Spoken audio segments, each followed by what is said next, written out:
नमस्कार मित्रों, कान्हाश्री चैनल पर आपका स्वागत है। स्वर्ग जाने का असली हकदार कौन और वह कौन सा पाप है जिसे करने वाले मनुष्य को नरक जाने से कोई नहीं रोक सकता। आज एक प्राचीन कथा के माध्यम से हम आपको बताने का प्रयास करेंगे कि पूजा पाठ, दान धर्म, जप तप आदि प्रकार के करोड़ों पुण्य के काम करने के बाद भी कुछ मनुष्य नरक में ही क्यों जाते हैं, तथा अत्यधिक घोर पाप करने पर भी कुछ मनुष्य को स्वर्ग की प्राप्ति किस पुण्य के कारण मिलती है। ऐसा वह कौन सा पुण्य है जो मनुष्य के करोड़ों पापों का नाश करता है, और ऐसा वह कौन सा पाप है जो उसके करोड़ों पुण्य को नष्ट कर डालत करता है। तो चलिए दोस्तों, बिना देरी किए शुरू करते हैं। भगवान विष्णु क्षीर सागर में देवी लक्ष्मी के साथ शेषनाग की शैया पर विश्राम कर रहे थे। जल की लहरें शांत रूप से बह रही थी और आकाश में एक दिव्य शांति फैली थी। आज किस प्रयोजन से पधारे हैं? अवश्य ही कोई महत्वपूर्ण समाचार लेकर आए होंगे। नारद जी ने भगवान विष्णु को प्रणाम किया और बोले, हे प्रभु, मैं यमपुरी की यात्रा करके आ रहा हूँ।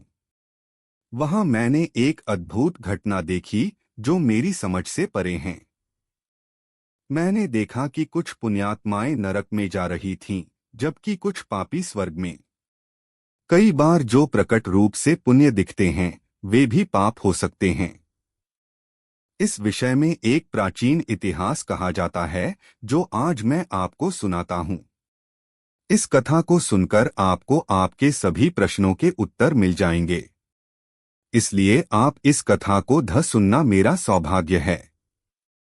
मैं इस कथा को ध्यान से पूरा अवश्य सुनूंगा और इसका प्रचार करूंगा। फिर भगवान विष्णु नारद जी को वह कथा सुनाने लगते हैं। यह कथा अत्यंत ज्ञानवर्धक है। इस कथा में मनुष्यों द्वारा किए जाने वाले पाप और पुण्यों का वर्णन किया गया है तथा उसके आधार पर मिलने वाली सजाव के बारे में बताया है। ध्यान पूर्वक सुननी चाहिए, आधा अधूरा ज्ञान घातक होता है। इसलिए दोस्तों, आप इस कथा को पूरा अवश्य सुनिए। तो चलिए आपको सुनाते हैं वह कथा। भगवान विष्णु कहते हैं कि देवर्षि पूर्वकाल की बात है। मध्य देश के एक नगर में एक ही समय पर 5 मनुष्यों की मृत्यु हो जाती है और वे सभी मृत्यु के पश्चात यमलोक में पहुंच जाते हैं। यमलोक पहुंचने पर वहां का दृश्य देखकर वे सभी भयभीत हो जाते हैं। उनका अंग अंग कांपने लगता है। यमलोक में विशालकाय आकार वाले यमराज सुवर्ण से बने सिंहासन पर विराजमान होते हैं। उनके पास चित्रगुप्त बैठे होते हैं, जिनके पास सभी प्राणियों का लेखा जोखा रखा हुआ है। यम के दूत प्राणियों को आगे धकेल रहे होते हैं। कुछ मनुष्य जोर जोर से विलवालाएं दिखाई पड़ रही होती है। इस भयानक दृश्य को देखकर वे पांचों एक दूसरे से बात करने लगते हैं और अपने अपने पाप के विषय में चर्चा कर रहे होते हैं। उन 5 में से 4 लोगों ने अपने जीवन में बहुत पाप कर्म किए हुए और उन सभी को यह जान पड़ता है कि अब वे चारों भी नरक में ही जाने वाले हैं।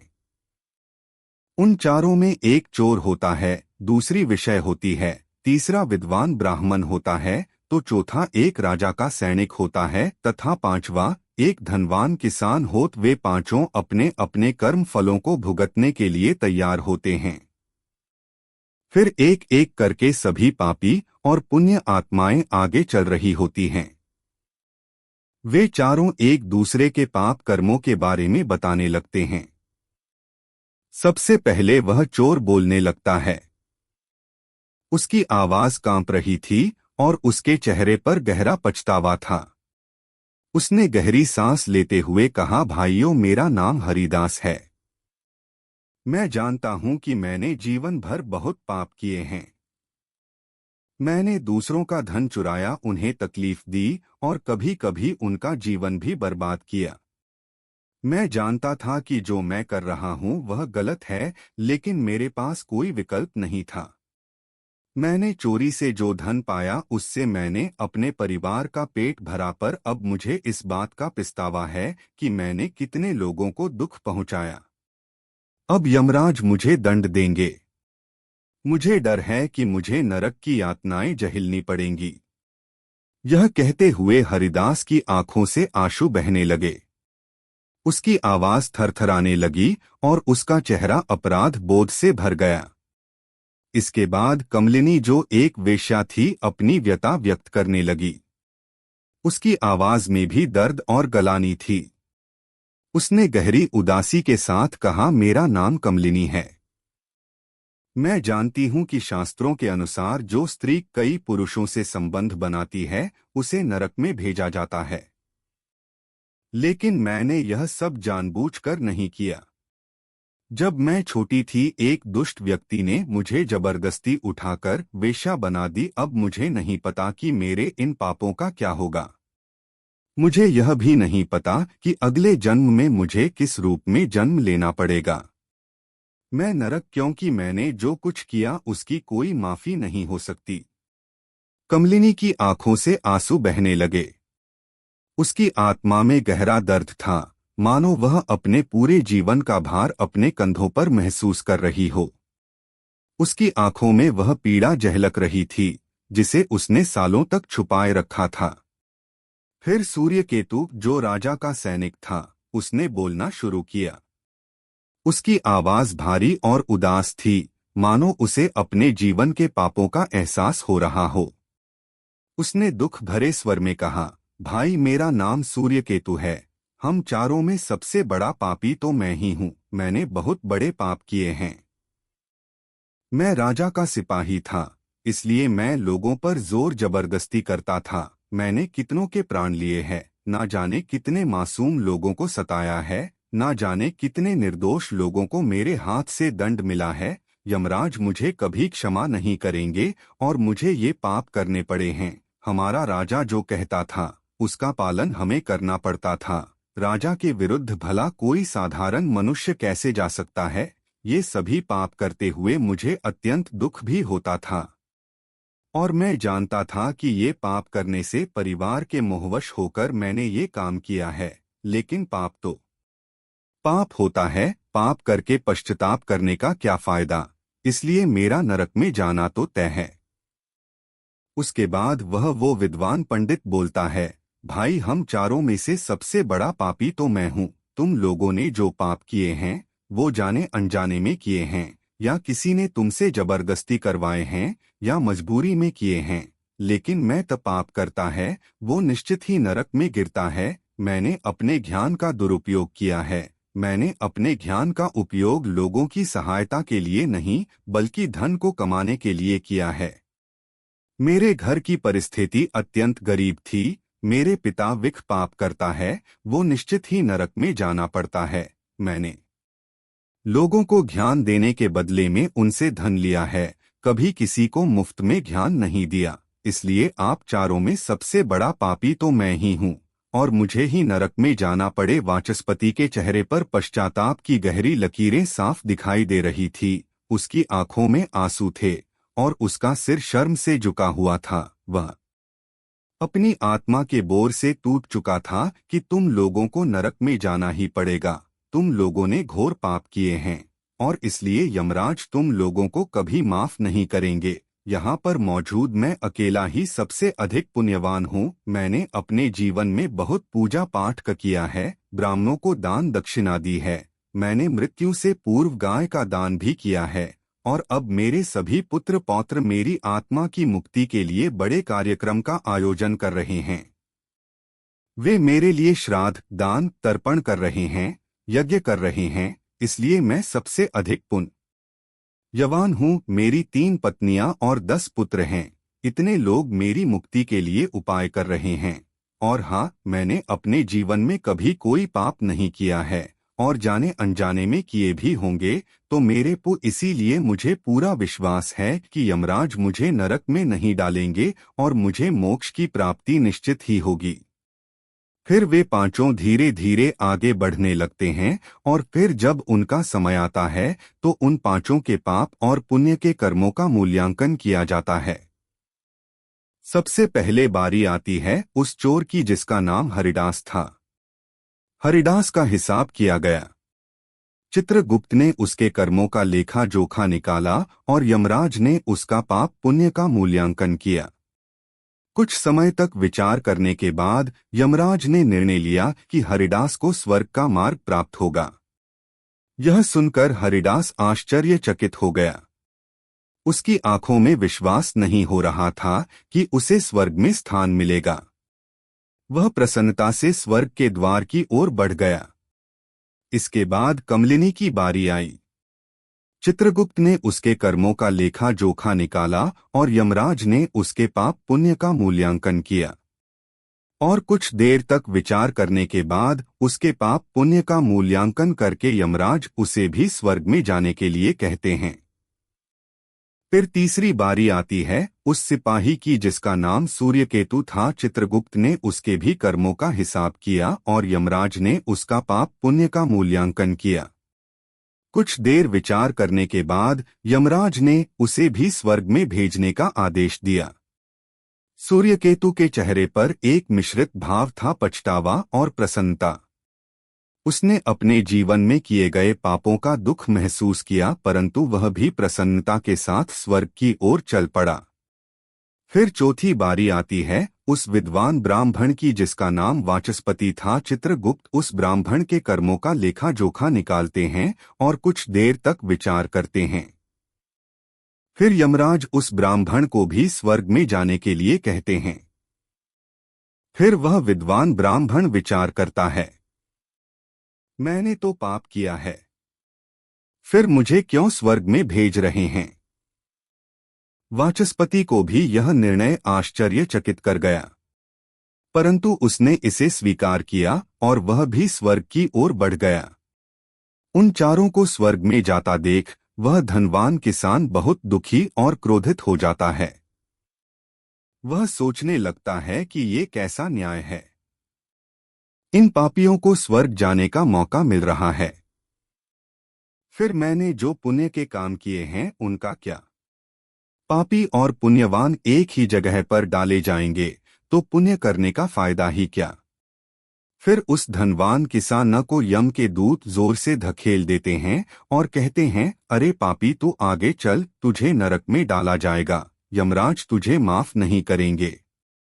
यह सुनकर वह धनवान किसान भयभीत हो जाता है और कहने लगता है, मैं तो स्वर्ग में जाऊंगा, मैंने कोई पाप का पलड़ा भारी हो जाता है। और यमराज उस धनवान किसान को कहते हैं, अरे दुष्ट, तूने तो बहुत बड़ा अपराध किया है, तू तो नरक में जाने के ही योग्य है।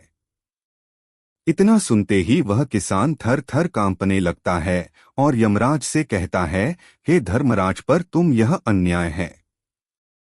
मैंने तो जीवन में कोई पाप नहीं किए हैं और पुण्य ही किए हैं, आप मुझे नरक में क्यों डाल रहे हैं। और मुझसे जो 4 लोग गए थे वे तो घोर पापी थे, उन्होंने बड़े बड़े पाप और अपराध किए हैं, उन्हें तो आपने स्वर्ग में डाल दिया है।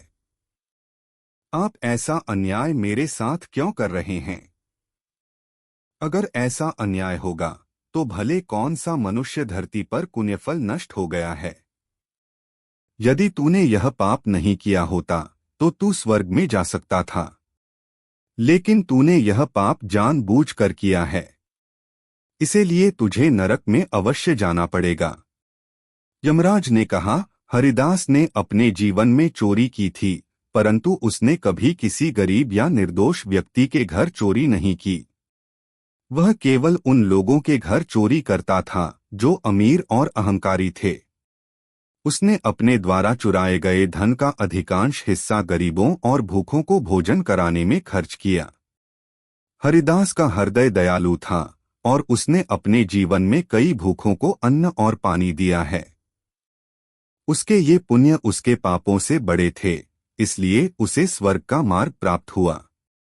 ये सुनकर महिपाल ने सिर झुकाया, उसकी आंखों में पछतावा दिखने लगा, लेकिन यमराज ने उसे अधिक समय दिए बिना आगे कहा, हे दुष्ट, वह कमलिनी वेश्या थी, परंतु उसने ये पाप जानबूझकर नहीं किया। उसे जबरन वेश्यावृत्ति में धकेला गया था, लेकिन उसने अपने जीवन के अन्य समय में पशु पक्षियों और बेसहारा जानवरों की सेवा की।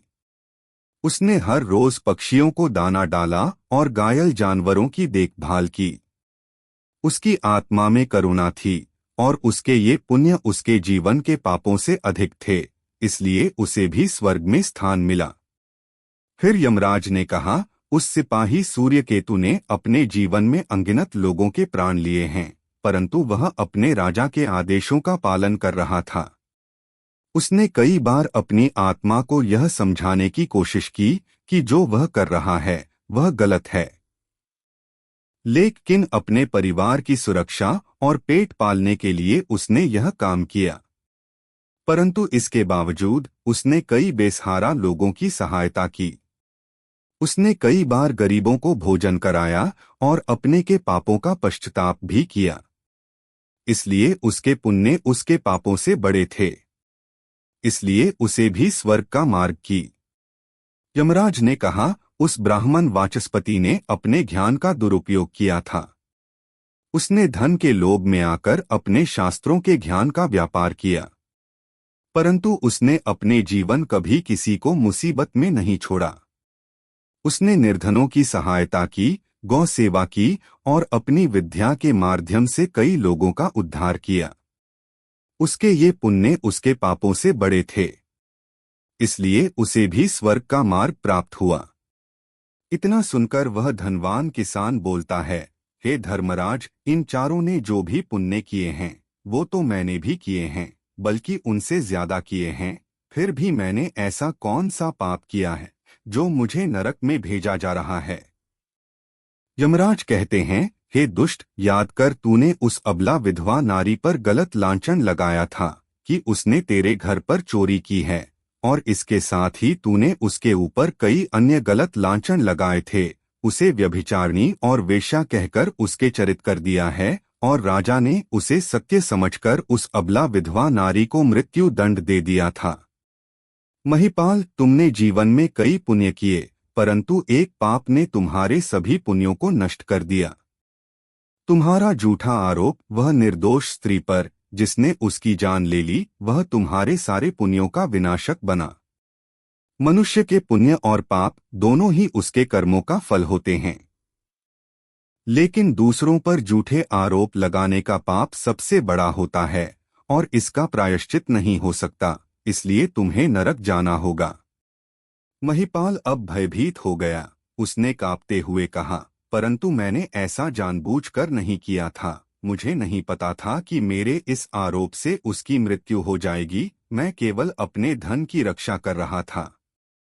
यमराज कहते हैं, हे पापी मनुष्य, ब्रह्मा हत्या, चोरी, मदिरापान आदि प्रकार के घोर पापों से भी प्रायश्चित करके मुक्त हो सकता है, किंतु दूसरों पर गलत लांछन लगाने पर कोई प्रायश्चित नहीं है। जो दूसरों पर गलत आरोप करता है, सत्य जानकर भी दूसरों को झूठ कहकर उनके ऊपर दोष डालता है, वह तो सबसे बड़ा पापी है। उसके द्वारा किए गए सभी पुण्य नष्ट हो जाते हैं, इसलिए तूने जितने भी पुण्य किए हैं वे सभी उस एक पाप के कारण नष्ट हो गए।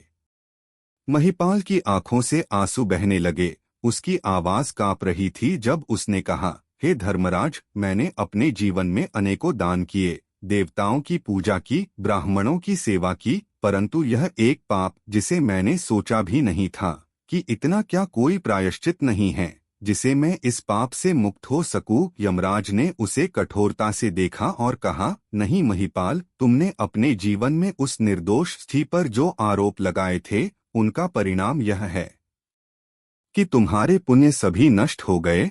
अब तुम्हें नरक की यातनाओं का सामना करना पड़ेगा। फिर यमराज यमदूतों को कहकर उस पापी किसान को नरक ले जाने के लिए कहते हैं।